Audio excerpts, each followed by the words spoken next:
It has been over a month since the hit throuple propaganda film by Luca Guadagnino made its way from the theater screens into the very crevices of my brain. I can practically recite this movie word for word, line for line, and yet there are still some questions that I have, despite watching this movie for I don't know how long, for a very long time. I did a little research. I called my multiple viewings of the movie research, and I think I have a pretty good answer for all of the questions posed by challengers. Hello, I'm Solar, and I have some questions about Challengers 2024. The movie opens on two very sweaty boys. It's the first set of the Phil's Tire Town Challenger, and both boys are competing for first prize. But they keep glancing at one woman in the stands. There is something more happening in this match, but we're not quite sure what. We do the first of many time jumps back to the same woman in blue waking up one of the one of the competitors in the first match. He has a pretty intensive morning routine because he suffered an injury within the past year, and today's the day he makes his return back to competitive tennis. Everyone's optimistic he'll win the match that morning. The newscasters think he'll win. His opponent Leo thinks he'll win. His wife Tashi gives him some moral support. She even carries his gum just to give him the best chance of knocking the ball out of the park, as it were. So of course he loses. It's bad enough that Tashi looks for a different event for Art to compete in, deciding after the shortest internet search, I mean, seriously, did she even use a search engine? That Art will compete in the new Rochelle Challenger. It's a pretty big blow to his ego. In an effort to comfort him, Tashi says that there's no one at the Challenger Art will need to worry about. We cut to Patrick, who struggles to get a hotel for the night and ends up sleeping in his car. I really feel for Patrick, trying to make ends meet, chasing his dreams of becoming a tennis player. Tennis is an expensive hobby. One racket alone costs $300. I look at this scruffy, smelly guy begging for half a bagel, and I really feel for him. He's even considering dropping out of the tournament for the minimum cash prize of $400. At least, he was considering it until one of the tennis officials tells him about a last-minute addition to the tournament. It's Art Donaldson. But why would Patrick care? In present-day New Rochelle, he's currently in the lead in their first set against each other. What gives? The first flashback to their teen years, we see that Art and Patrick were actually friends.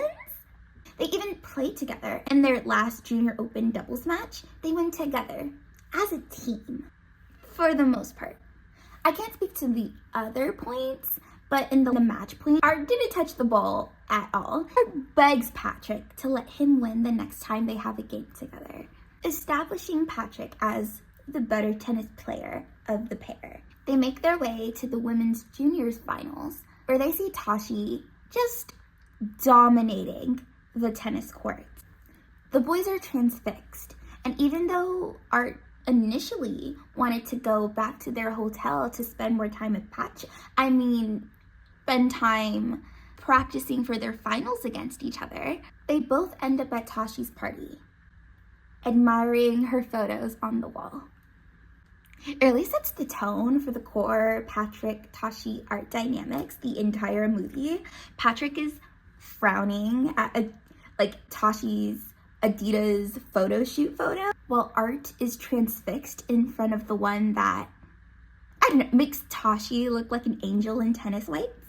We get some of our only explicit Tashi lore from Patrick, who is just so condescending about her foundation for underprivileged tennis players and her status as the eldest daughter / breadwinner of her family. Art defends her immediately, which is impressive considering Art didn't even want to see her play that afternoon. It really shows that immediate hero worship Art has for Tashi that's kind of replacing his hero worship for Patrick, which is another source of their conflict, but we'll get there. They follow Tashi around her party before finally mustering up the courage to make the most awkward small talk imaginable. But Tashi already knows who they are. She knows that they have a fight all against each other, the next morning, she knows and hates Patrick's signature serve. She even knows Art's going to Stanford in the fall. We didn't know that. They head down to the beach and have a lovely conversation about tennis, Tashi's favorite topic, and they are both vying for her number. But Tashi's not a homewrecker. The boys invite Tashi to their room, not expecting her to come, and being so surprised when she does. It's actually one of the funniest scenes, them like scrambling to clean up before opening the door. They pass around one can of beer and things get pretty spicy. Pretty spicy. They ask Tashi again for her number, and she agrees on one condition. Whoever wins the finals the next day wins her number. And she really wants Art to win. I mean, really wants Art to win. So of course he loses. It's a trend, really. You'll find that even though we're told Art is a very impressive tennis player, we don't actually see him win a game on screen. It's actually the exact opposite of Patrick, who wins every game that he plays on screen. But we're always hearing about him losing in his professional career. In present-day New Rochelle, Patrick wins the first set, and a distressed Tashi just walks out of the bleachers. And I get that it's hard watching your husband lose, but it's the first set of 3. Where are you going? Patrick looks so smug during the set break, which is so different from the first time we see him win a match that week. He's just swiping on Tinder in the locker room while his competitor absolutely loses his mind. Also, this scene confirms bisexual Patrick, which, I mean, we knew, but it's nice to have the confirmation. He's on a date with one of those Tinder matches when Tashi arrives at the hotel, and they lock eyes across the room. Tashi gets on the elevator with her family, or she sends her family onto the elevator, and she just hangs around. Patrick takes the opportunity to go over and say hi, and Tashi is not happy to see him. She's like, stay away from my family, you'll never play against Art, you're gonna lose it in the middle of the tournament. You know, really pushing his buttons. Not that that deters Patrick. Tashi even notices that he's on a date, and he's like, yeah, but it's not really a date. That's just my home for the next couple of days. Patrick is so, yeah. So basically, Tashi says, get out of my face, go seal the deal, and Patrick walks off stage left before remembering, oh yeah, my Tinder date. Back at the boys' boarding school, Tashi has given Patrick her number, and Art has to know every single detail. And Patrick's like, why do you want to know? And Art's just like, I don't want to be left out. Art, what do you mean by that? What do you mean by that, Art? Patrick doesn't want to ruin his relationship with Tashi. So they decide on a little workaround. If Patrick serves like Tashi serves, like Art serves, by placing the ball in the center of the racket, Art will know what happened between them without anything having to be explicitly said. So Patrick does the serve, and Art is mad. He's mad. It's set to present day, and Art still harbors that dislike for Patrick. Case closed, right? We finally have some context for the animosity we're seeing on the court, right? Right? At Stanford College 1 year later, Patrick is coming to visit Tashi during one of her matches against Pepperdine University. That morning, Art invites Tashi to lunch to talk tennis, Tashi's favorite topic of conversation, and Patrick. They're still together, despite the long-distance relationship thing, and Tashi even invites Art along to their dinner on Thursday. But Art has other plans. He implies that Patrick is being unfaithful to her on tour, trying to plant that seed of doubt in her mind. Tashi, for her part, sees right through it and storms off, but Art isn't done with his plan to sabotage Patrick's and Tashi's relationship. Art then invites Patrick to lunch. And at lunch, he's like, oh, I don't know if Tashi's really into you like that. Trying to plant that seed of doubt in Patrick's mind. Patrick, for his part, sees right through it. But we see when Tashi and Patrick finally meet up that the conversations they've had with Art has gotten into their heads a little bit. They have a fight, like a really big fight. It's so bad that Patrick doesn't even attend Tashi's game. And you can tell that Tashi is still thinking about it when she gets the injury. And Patrick tries to, well, not apologize, but Art isn't having any of it. Despite Tashi's best efforts to recover, like aggravating her knee, playing tennis with Art, and taking off her knee brace far too early, it's a career-ending injury. And Tashi has to say goodbye to the professional career she spent her whole life working towards. It's like really depressing, actually. 3 years later in Cincinnati, Art and Tashi finally meet up over dinner. They talk about tennis, Tashi's favorite topic of conversation, and Patrick, and their relationship in the wake of Patrick. Neither of them has spoken to Patrick in years, and they quickly get together. It's almost sort of sweet. By the time we get to the second set break in New Rochelle, Patrick has lost it. I mean, he's breaking rackets, $300 rackets. He's calling fouls, or the tennis equivalent of fouls at the umpire. He's getting code violations left and right. You would think he's never lost a set in his life. Where Patrick accosts Tashi in the name of a smoke break. It's a cute callback to their first time meeting, but their conversation this time doesn't go nearly as well. Patrick comes through with the wildest of claims. He's like, oh, you just came to New Rochelle to see me. Art doesn't want to play tennis anymore, so you're getting tired of Art. And by the way, I want you to be my coach. And Tashi gives like the best what are you talking about face. Like, it's literally iconic. And she tears him to shreds. I mean, someone had to tell Patrick about himself. He's literally a trust fund baby cosplaying as a poor tennis player. That is unacceptable. But then Patrick asks Tashi, does Art know what happened in Atlanta? And Tashi doesn't have a response for that. Tashi, what happened in Atlanta? And Patrick's like, you know I'm right. And he hands her his number. And Tashi's like, no, you're not. But she takes his number. The boys are both tied going into the third set. And honestly, it's anybody's game. Patrick sets to serve, and we flash back to Atlanta 2011, where Patrick wanders into one of Art and Tashi's practices and just like sits on the bench, just watching, before flashing to the day before the final match in New Rochelle, where Patrick and Art are talking for the first time in over a decade. They may be sitting in a sauna, but it is so chilly in that room. Patrick tries to get under Art's skin. He doesn't think that Art will beat him in their final the next day. They talk about what do the girls see in Patrick. And we finally get a glimpse as to what happened in Atlanta. Tashi has a little affair. You know, in the defense of Tashi, cheating on your husband with your ex-boyfriend and his ex-best friend after your husband's grandmother died and during the most important tournament in your husband's career thus far is not great. Oh, and Patrick is so smug because he doesn't think Art knows about this illicit affair.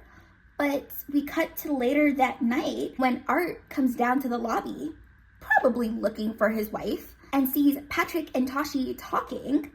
He turns around for 2 seconds to sign like a fan's baseball cap, and he comes around and they're both gone. How do they move that fast? Art is nonplussed.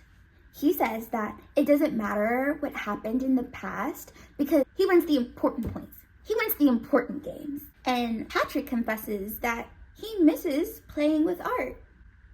And Art is so confused that he leaves the sauna, but not before hinting at his true issue with Patrick. That Art Donaldson is simply too old to be bisexual. That night before the final, Art and Tashi discuss the upcoming match. And the conversation in the sauna has gotten to Art a little bit. He asks Tashi if she would still love him if he lost to Patrick Zweig. Art has won Wimbledons, Grand Slams, multiple international opens.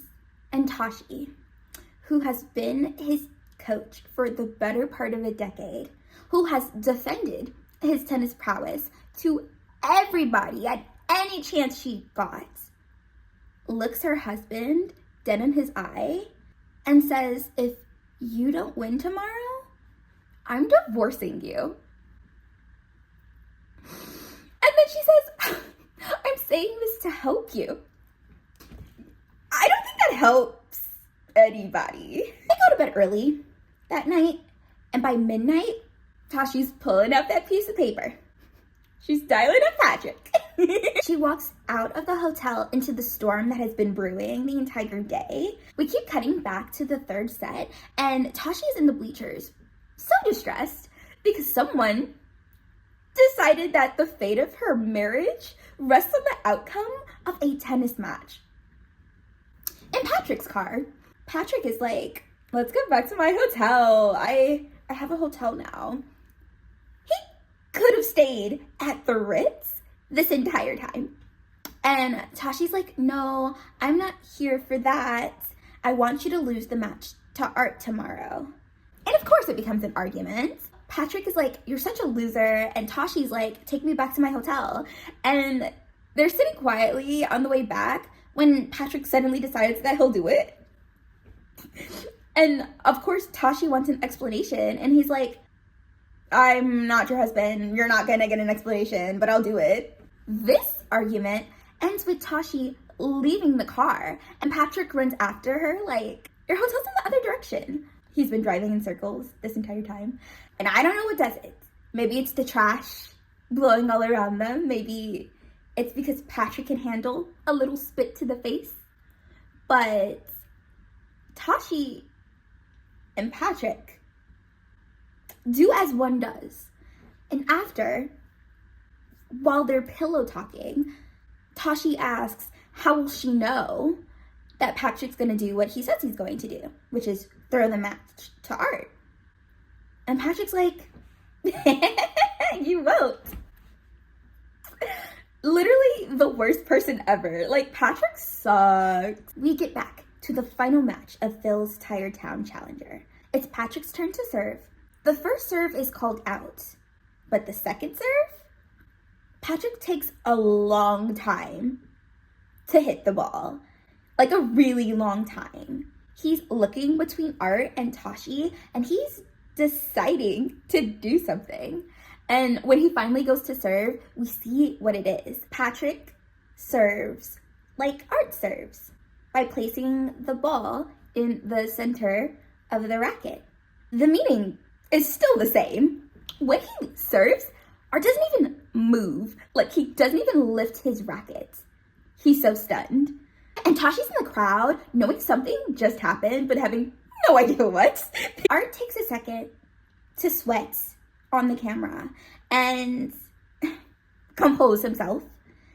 And we head into the tiebreak, not knowing what is about to happen. The players get into position, and Art's first serve is designed to take off Patrick's head. If it connected, it hits the banner behind Patrick, but Patrick's concern is palpable going into the next serve.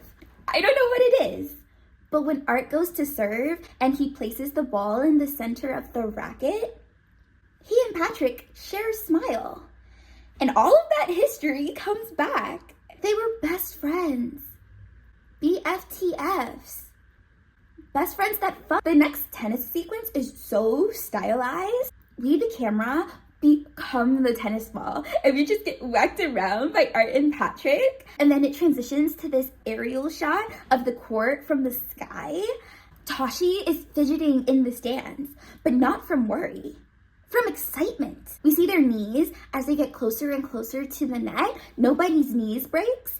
And the crowd is entranced, literally swishing their heads back and forth, just trying to keep up with the ball.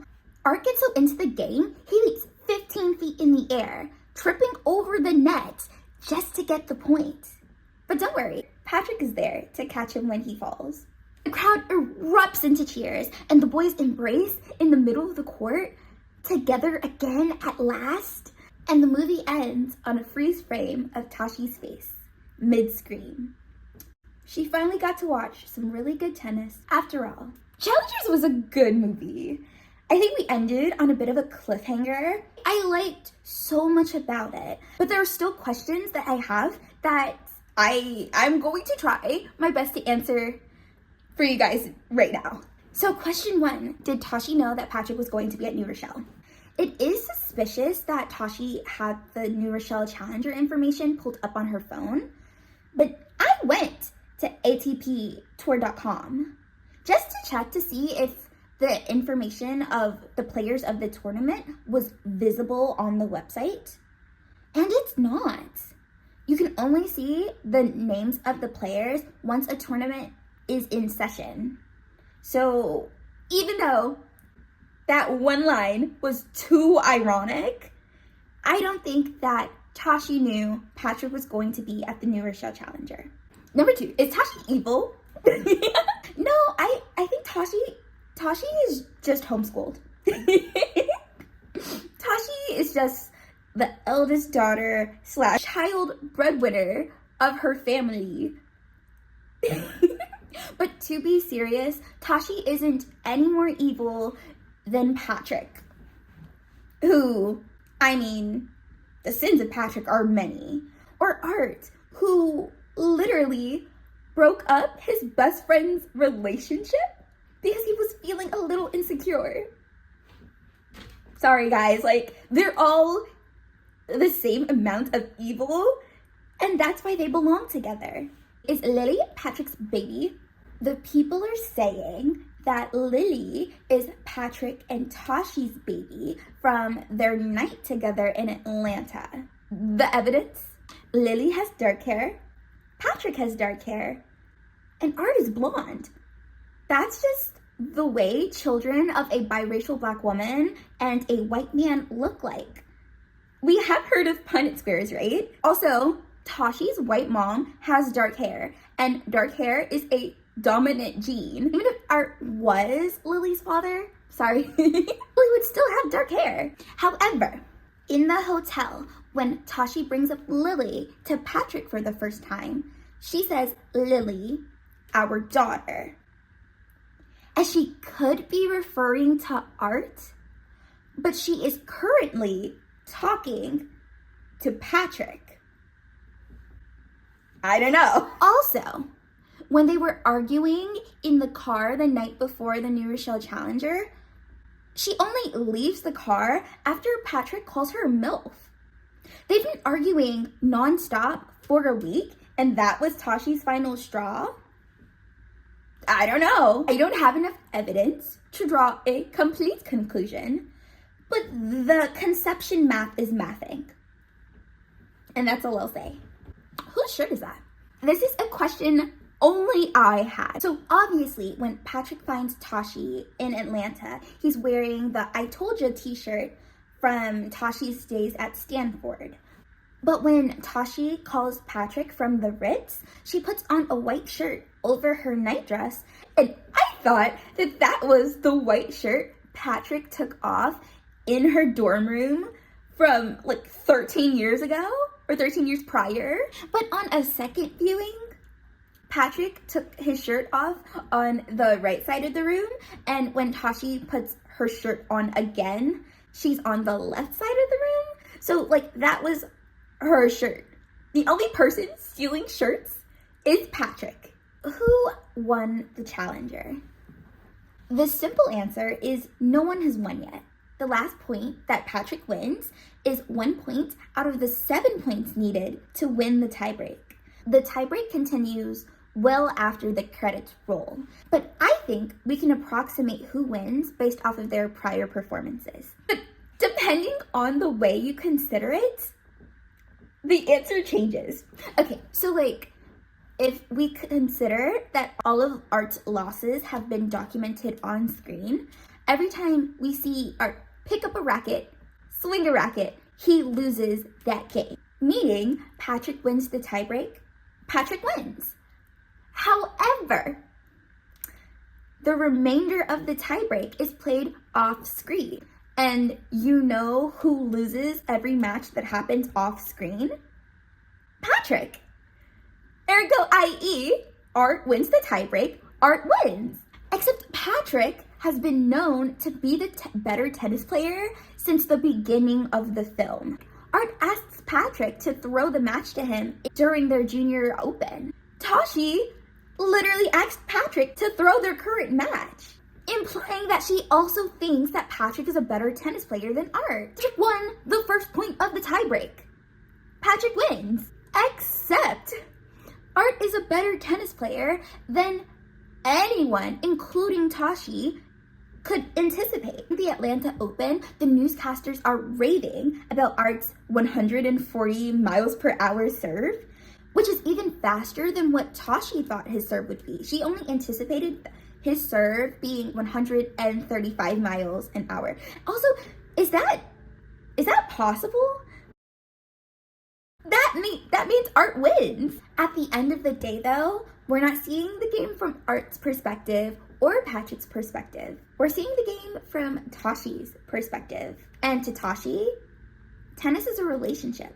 And as we see Patrick and Art embrace each other for the first time in over a decade, the winner is clear for everyone to see. Thank you guys so much for joining me on a very long, I don't even know how many minutes. Remember to like, comment, subscribe. My next video is going to be a little different. I'm moving apartments and I kind of want to take you guys around to all of the apartments I toured since I'm going to leave the space. But yeah, I've been Solar. It's been real. See you in the next one.